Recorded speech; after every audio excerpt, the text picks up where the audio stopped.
तर मित्रांनो, हे आहेत विनायक राऊत, हा आहे त्यांचा मुलगा गितेश राऊत आणि हे आहे त्यांच्या सुनबाई म्हणजेच यांची पत्नी गिरिजा राऊत. गिरिजा राऊत यांनी मित्रांनो आज प्रेस कॉन्फरन्स घेतली आणि प्रेस कॉन्फरन्स करून संपूर्ण राऊत कुटुंबावरती मित्रांनो खूप गंभीर आरोप केलेले आहे. खूप सारे भयंकर प्रकार यांच्यासोबत घडल्याचं यांनी आज स्पष्टीकरण दिलेलं आहे, जनतेसमोर मांडलेलं आहे. तर या प्रकरणामध्ये एफ-आय-आरसुद्धा या दोघांवरती आणि संपूर्ण कुटुंबावरती दाखल करण्यात आलेली आहे आणि तसेच 2 भोंदूबाबा यांनासुद्धा अरेस्ट करण्यात आलेलं आहे.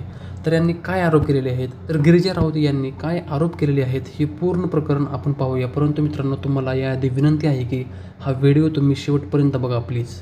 मित्रांनो, गर्भधारणेसाठी सिंधुदुर्ग आणि इतर भागातील फिरोजबाबा आणि काझीबाबा नावाच्या भोंदूबाबाकडे घेऊन जाऊन यांच्यावरती मित्रांनो आघोरी प्रकार करण्यात आलेले आहेत असं यांचं म्हणणं आहे. आणि यामध्ये यांच्यावर जी विधी करण्यात आली ती विधी म्हणजे मित्रांनो यांच्या डोक्यावरची केस उपटणे, जिवंत कोंबड्या यांच्या अंगावरून फिरवणे, त्याच्यानंतर लिंबू टाचण्यांचा वापर करणे, या सर्व आरोप यांनी केलेले आहेत. आणि यासोबतच जादूटोण्याचा भाग म्हणून त्यांना काही अघोरी पेयेसुद्धा आणि गोमूत्र पिण्याची सक्तीसुद्धा यांना केलेली आहे. आणि दुसरा आरोप म्हणजे लग्नातील फसवणूक. 2017मध्ये लग्न ठरताना राऊत कुटुंबाने गितेशच्या नावावर वाकोला येथे स्वतःचा बंगला आणि एक आलिशान इमारतीत फ्लॅट असल्याचं सांगितलं होतं. पण लग्नानंतर असं आढळून आलं की यांना एका झोपडपट्टीत घेऊन जाण्यात आलं आणि त्या झोपडपट्टीत राहण्यास यांना भाग पाडलं. आणि जो तिसरा आरोप आहे तो आहे शारीरिक संबंधाचा. म्हणजे 2018 पासून त्यांच्या पतीने वैवाहिक संबंध ठेवण्यास पूर्णपणे नकार दिला होता.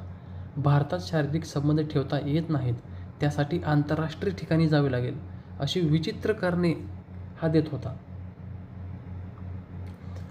आणि नेक्स्ट मारहाण, जे कुठंच चुकलेलं नाही, कुठल्याच स्त्रीला चुकलेलं नाही.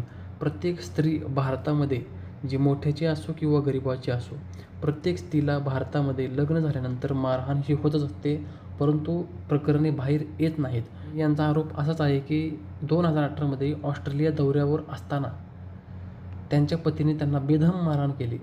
शारीरिक संबंध ठेवल्यास आपला मृत्यू होईल अशी सुद्धा यांना भीती दाखवली. मित्रांनो, गिरिजा यांचं असं म्हणणं आहे की यांना थायरॉईडचा त्रास होता आणि त्यांच्यावरती मानसोपचार तज्ज्ञांची आणि नैराश्याची औषधे घेण्याची सक्ती केली गेली, त्यामुळे त्यांच्या वर्तनात बदल झाला.